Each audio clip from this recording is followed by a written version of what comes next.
অতিথি মহোদয়কে বলবো তিনি আজকে কয়েকদিনের মাঝে তিনি বস্ত্র বিতরণ কর্মসূচি এখন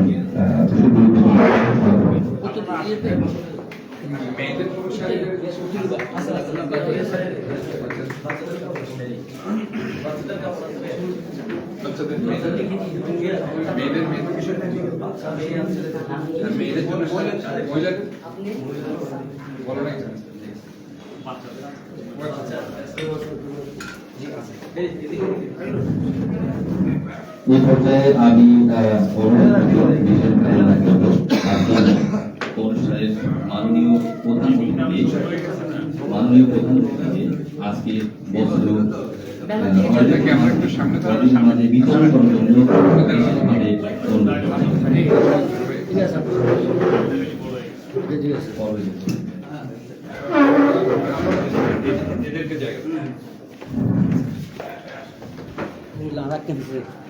এখন আমাদের মাঝে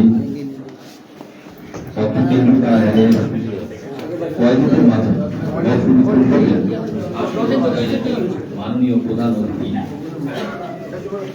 চট্টগ্রাম সিটি কর্পোরেশনের মাননীয় মেয়র জনাব ডাক্তার মোহাম্মদ শাহাদাত হোসেন তিনি কয়েকদিন বাদে আচ্ছা সবাই পাশে চলো এই পাশে চলো চর্মরোগ বেশি শরীরে মাননীয় মেয়র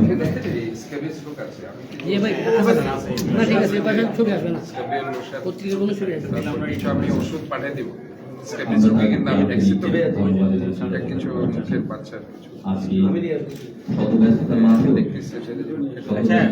আপনারা যারা ছবি করবেন এনাদের জন্য এইটা না আসে মুখের এটা না আসে। না ঠিক আছে আপনি ডাক করে দিবেন মুখটা যেন না আসে ডাক করে দিবেন ঠিক আছে স্যার আসেন আপনি এসে যাও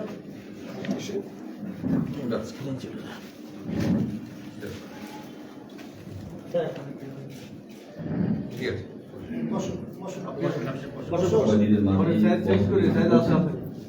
সাইজ এখানে আচ্ছা আমরা চার সাইজ চেঞ্জ করব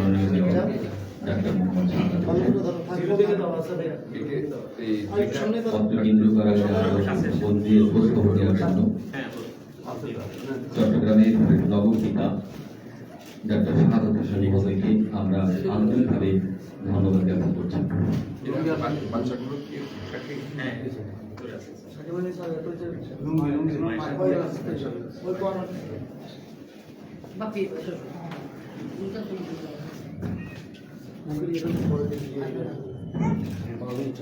বস্ত্র বিতরণ অনুষ্ঠানে উপস্থিত আছেন চট্টগ্রাম সিটি কর্পোরেশনের মাননীয় মেয়র মহোদয়,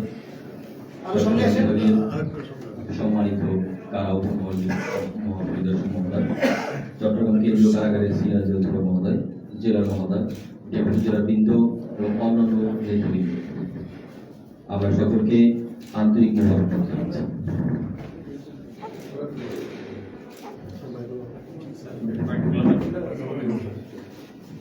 বাকিগুলো পেয়ে যাবেন দেওয়ার সময়।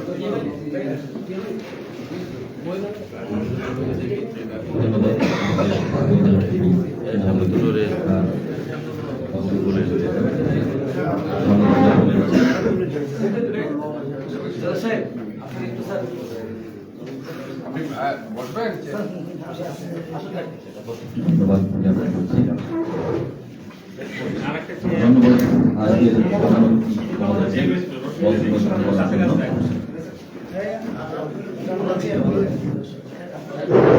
এই পর্যায়ে বিশেষভাবে অনুরোধ করছি আজকের প্রধান অতিথি আমাদের প্রধান আকর্ষণ চট্টগ্রামের নগরপিতা চট্টগ্রাম সিটি কর্পোরেশনের মাননীয় মেয়র ডাক্তার শাহাদাত হোসেন মহোদয়কে আজকে কয়েকদিনের বন্ধুদের উদ্দেশ্যে কিছু বলার জন্য বিশেষভাবে অনুরোধ করছি। বিসমিল্লাহির রহমানির রহিম। আজকে চট্টগ্রাম কেন্দ্রীয় কারাগারে, যে কারাগারে আমি প্রায় 3 থেকে 4 বার এখানে ছিলাম, ও আমি জানি আসলে এখানে কয়েদিরা কি পরিমাণ অসহায় অবস্থায় থাকে সেটা আমি জানি। কাজে এখানে আজকে এখানে তাদের জন্য আমি কিছু উপহার আনতে পেরে আমি নিজেকে খুব আনন্দিত ধন্য মনে করছি। বিশেষ করে আজকে এখানে এই কারাগারের ডিআইজি প্রিজন মহোদয় উপস্থিত আছেন এবং এখানে জেল সুপার মহোদয় এবং জেলার এবং আমাদের নেতৃবৃন্দ, কারা পরিদর্শক সহ ডেপুটি জেলার সহ অনেকে আছেন, আমাদের রাজনৈতিক নেতৃবৃন্দ। মূল কথা হচ্ছে যে আমাদেরকে ইনফ্যাক্ট আজকে যেহেতু আমরা নিজেরাই জেলে ছিলাম, আমরা চাই যে এখানে আসলে একটু ডাইট ইমপ্রুভমেন্ট হওয়াটা জরুরি মনে করছি আমি। কারণ অনেক সময় এখানে খাওয়াটা আসলে পর্যাপ্ত পরিমাণে হয় না।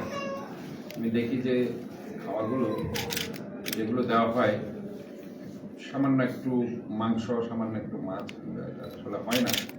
কারণ একটা যে আমাদের বডিতে ব্যালেন্স ডায়েট, সেটা ক্যালোরি মেনটেন করে, সেগুলো ইনফ্যাক্ট আমাদের খুবই দরকার যে ফ্যাট, প্রোটিন, কার্বোহাইড্রেট এই ব্যালেন্স ডায়েটটা আমরা যাতে এনশিওর করতে পারি।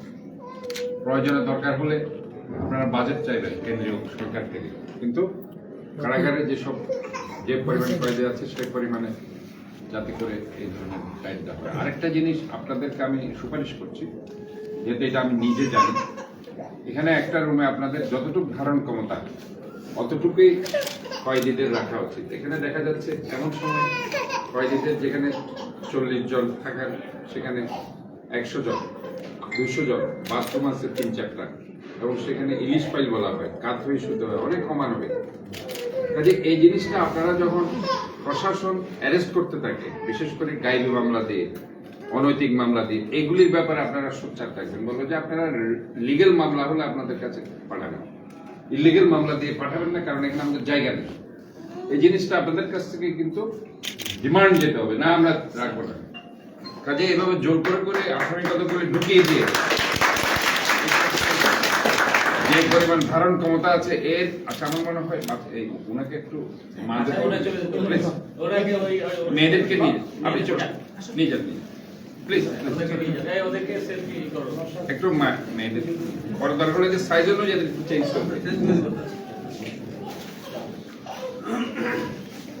যে জিনিসটা আমরা বলতে চাই সেটি হচ্ছে যে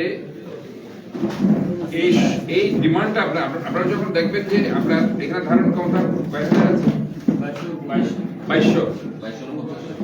2250, আমি 18 সালে যখন ছিলাম তখন দেখেছি এখানে 10,000 হয়ে গেছে, 12,000, হ্যাঁ 10-12,000। এই জিনিসটা আমার মনে হয় আপনারা এই জায়গায় গিয়ে, আপনাদের না হয় একটা বড় কারাগার দরকার যেখানে অ্যাকোমোডেট, যেমন ওই যে কাশিমপুর কারাগার করেছে, সেখানে আপনার ফুটবল খেলার মাঠ আছে, সেখানে কলা গাছ আছে, কাঁঠাল গাছ আছে, এগুলি কয়েদিরা খাচ্ছে, সবজি আছে, কাঁঠাল নিয়ে খেতেছে, কলা নিয়ে খেতেছে, একটা স্বাধীনতা আছে, ঘোরার জায়গা আছে। আপনার কাশিমপুর কারাগারে নিশ্চয়ই ছিলেন, আপনার অভিজ্ঞতা আছে, আমিও ছিলাম 15 দিনের জন্য। কারণ ঢাকাতে আমাকে যখন অ্যারেস্ট করা হলো, আমাকে নাজিমউদ্দিন কারাগার থেকে, তারপর ওই যে কেরানীগঞ্জ কারাগার, এরপরে নিয়ে গেছে কাশিমপুর কারাগার। কাজে কাশিমপুর কারাগার থেকে পরে চট্টগ্রাম জেলে আমাকে আনা হয়েছে পরে, যখন 18 সালে আমি জেল থেকে যখন নির্বাচন করছিলাম, সংসদ ইলেকশন। তো এই জন্য বলছি যে ইভেন কেরানীগঞ্জ কারাগারও কিন্তু আপনার যেখানে কয়েদিরা থাকে, যে ওয়ার্ডগুলোর সামনে মাঠ আছে, মাঠে তারা ক্রিকেট খেলছে, ফুটবল খেলছে। তো এই ধরনের একটা জায়গা আমার মনে হয় আপনারা ডিমান্ড করেন, that is very important. Either সেটা আনোয়ারাতে অনেক বড় বড় জায়গা আছে, ইভেন আপনার সীতাকুণ্ডতে অনেক বড় বড় জায়গা আছে, মিরেশ্বরে সীতাকুণ্ড জায়গা আছে, হ্যাঁ আরিফিনগরেও জায়গা আছে, আমাদের শহরে পাহাড় গেছে, খুব সুন্দর জায়গা, যেখানে ধরেন আপনি এদের আসলে আমরা তো একটা মানবিক দৃষ্টিকোণ থেকে দেখতে হবে সবকিছু। আজকে আমাদের মূল সমস্যা হচ্ছে আমরা যদি মানবিক দৃষ্টিকোণ থেকে তাদেরকে দেখি, এবং এখানে একজন ডাক্তারের পাশাপাশি একজন সাইকোলজিস্ট নিয়োগ দেওয়া হোক, এটা আমি মনে করছি। কারণ এখানে আত্মহত্যার অনেক ঘটনা হয়ে থাকে। আত্মহত্যার ঘটনাগুলো হয় কেন, যখন একজন কয়েদি এখানে ঢুকে, সে যখন হয়তোবা দোষী না, সে মনে করছে যে সে ফ্রাস্ট্রেশনে ভুগছে, একটা স্টেজ ইমোশন কাজ করে, এবং সেখানে এই কাজগুলো হয়। কাজে আমার মনে হয় সাইকোলজিক্যাল অ্যাসেসমেন্টের জন্য ডাক্তারের পাশাপাশি একজন সাইকোলজিস্ট নিয়োগ দেওয়া জরুরি বলে মনে করছি। আর এখানে যেখানে মেডিকেলের আমি দেখেছি যে ডাক্তাররা হয়তোবা ওষুধ লিখছে কিন্তু ওষুধগুলো কাজ করছে না। কেন কাজ করছে না? ওই ফার্মাসিউটিক্যালস কোম্পানিটা অত বেশি কোয়ালিটেটিভ না। আমি অনেক ওষুধ দেখেছি যে ওষুধ দেওয়া হচ্ছে যে কোম্পানিগুলোর, ওই কোম্পানিগুলো অত বেশি অথেন্টিক না, যার কারণে অনেক সময় রুগী ওষুধ দিলেও রুগী ভালো হচ্ছে না। আমার মনে হয় আপনারা যখন ওষুধ নিবেন, নাম করা ফার্মাসিউটিক্যালস কোম্পানিগুলোকে অ্যালাউ করবেন, বলবে এইগুলো আমরা অ্যালাউ করবো না। কারণ স্বাভাবিকভাবে আপনার একটা বাজেট এটার জন্য রাখবেন যে ওষুধের জন্য। এবং সবচেয়ে বেশি সমস্যা এখানে আমি দেখি contagious disease like scabies, allergy, skin disease. আমি অনেক সময় ওই সময় অনেক রুগীকে আমি লিখে দিয়েছিলাম। এখানে আমি যখন আসি আমি যতবারই এসেছি আমাকে ডাক্তারি করতে হয়েছে। কাজেই আমার কাছে ইভেন কাশিমপুর কারাগার আমি ডাক্তারি করেছি। আমাকে তখন ওই যে হসপিটালের, আমি এখানে অবশ্য ডিভিশনে ছিলাম, আমাদের ওইখানে ছোট শিশুদের ওটাকে ডিভিশন করে দেওয়া হয়েছিল। কাশিমপুর কারাগারে তাৎক্ষণিকভাবে নিয়ে গিয়ে হসপিটালে রাখা হয়েছিল, যেখানে ডাক্তাররা আপনার বসে ওই ডাক্তারের রুমের পাশে আমাকে রাখা হয়েছিল, যার কারণে ডাক্তার না আসলে আমাকে ম্যাক্সিমাম টাইম আমাকে ডাক্তারি করতে হয়। তো আমি ম্যাক্সিমাম জায়গায় দেখেছি যে skin disease very common disease, যেটাতে আপনার একটা যেহেতু এখানে আপনারা যেটা বলছেন যে আপনার ধারণ ক্ষমতা 2200, এখানে হয়ে যাচ্ছে 5000, 10,000, 12,000, যার কারণে সেখানে কন্টাজিয়াস ডিজিজ গুলো হচ্ছে। সো স্ক্যাবিস, অ্যালার্জি এগুলো হচ্ছে, স্কিন ডিজিজ, একজিমা। সো এই যে স্ক্যাবিস থেকে স্ক্যাবিয়াল লোশন, এটা আপনারা ডিমান্ড রাখবেন সবসময়, এবং অ্যান্টি অ্যালার্জিক ট্যাবলেট অ্যাটলিস্ট এখানে ওরাডিন আছে, অ্যালার্ট্রল আছে, এই ওষুধগুলো খুব দরকার। এবং কিছু অ্যান্টিবায়োটিক যেগুলো একদম সিভিয়ার ডিজিজ হয়ে যাচ্ছে। এবং একজন সাইকোলজিস্ট আপনার আমার মনে হয় ভেরি ইম্পর্টেন্ট প্রতিটা কারাগারে থাকা উচিত বলে আমি মনে করি। কারণ সাইকোলজিস্টদেরকে যারা যারা ইমোশনালি সাপ্রেস থাকে, or even সাইকোজেনিক ডিসঅর্ডার বিরুদ্ধে যারা ভুগছে, তাদেরকে তারা অ্যানালাইসিস করলো, তাদেরকে সাইকোথেরাপি দিল। এটা ভেরি ইম্পর্টেন্ট। আমার কথা হচ্ছে আমরা যখন একটা কয়েদি এখানে আসবে, সে কোনো না কোনোভাবে হয়তো কারণে এখানে আসছে, কাজে তাকে যদি আমি ওভারঅল হেলথ সাপোর্ট এবং মেন্টাল সাপোর্ট, ফিজিক্যাল সাপোর্ট দিতে পারি, তাহলে পরে আশা করি সেটা সে ভালো হয়ে যাবে। এর অনেক কারণে হয়তো অনেক কিছু করছে, হয়তো কারণগুলো আমরা খুঁজি না। কারণগুলো যখন খুঁজতে যাই দেখা যায় যে হয়তো সেখানে অনেক ইমোশনাল কারণ রয়ে গেছে। তো ওই জায়গায় আমার মনে হয় বিচারের প্রক্রিয়া চলবে, কিন্তু এখানে যতদিন আছে ততদিন আমরা তাদেরকে যদি একজন প্রকৃত নাগরিকের একটা সেবা দিতে পারি, কারণ সেও আমাদের নাগরিকের যে একটা অধিকার, যে একটা মৌলিক অধিকার, একটা ফান্ডামেন্টাল রাইট, এগুলো যদি আমরা তাদেরকে নিশ্চিত করতে পারি, তাহলে পরে আমার মনে হয় আমরা একটি নতুন বাংলাদেশ তৈরি করতে পারবো। আমি আসলে খুব বেশি তাদের প্রতি ইমোশনালি আমি তাদেরকে খুব তাদের প্রতি সমবেদনা জ্ঞাপন করছি এই জন্য যে এই জায়গায় আমি ছিলাম, এবং আসলে এই জেলটা অন্য জেলের তুলনায় আসলে অসম্ভব একটি ছোট একটা জেল। এখানে কোনো খেলার মাঠ নেই, এখানে হাঁটার জায়গা নেই ঠিক মতো। এখানে কারণ অন্য কারাগার এগুলো আছে, বড় কারাগার আছে। আমার মনে হয় আপনারাও লিখেন, আমরাও চেষ্টা করছি একটা বড় কারাগার চট্টগ্রামে। এই কারাগার আসলে থাকা উচিত নয়, আমরা সবাইকে ভালো মানুষ হিসেবে দেখতে চাই। তারপরেও যদি যেহেতু বিভিন্ন কারণে কারাগার আছে, হয়ে গেছে দরকার, আইনের শাসন অনেক সময় দেখা যাচ্ছে প্রতিষ্ঠা করার জন্য, যারা ক্রিমিনাল তাদেরকে শাস্তি করার জন্য, সো দ্যাট কারাগার একটা ওইভাবে সবকিছু সুনিশ্চিত করে, যেখানে খেলার মাঠ থাকবে, যেখানে বাগান থাকবে, যেখানে ফলমূল থাকবে, যেটা কাশিমপুরে আছে, একটা প্ল্যান্ড হইতে তারা করেছে, ওই টাইপের একটা কারাগার চট্টগ্রামে আশা করছি। আমার মনে হয় আজকে এখানে আপনারা যারা আছেন, আমি যারা আমার সামনে বসে আছেন, আপনাদেরকে নিজকে একটু চিন্তা করবেন যে কি কারণে আমি এখানে এসেছি।